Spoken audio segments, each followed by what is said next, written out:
Ang pagbabagong buhay ay hindi maingay. Ang pagbabagong buhay po ay sinisimulan ng Diyos sa ating mga kalooban nang kung minsan na hindi rin natin napapansin.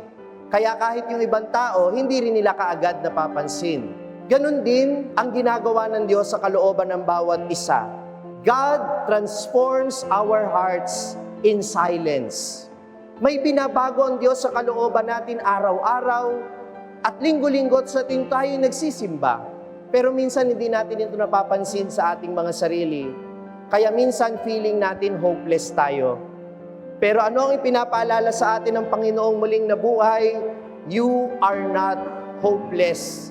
Huwag kang mawawalan ng pag-asa sapagkat ang Panginoong muling nabuhay ang nagpatotoo na kahit ang patay muling mabubuhay, kahit ang salbahe pwedeng maging mabait, kahit ang isang taong namatay na sa kasalanan ay kayang muling buhayin ng Panginoon upang maging banal. Amen?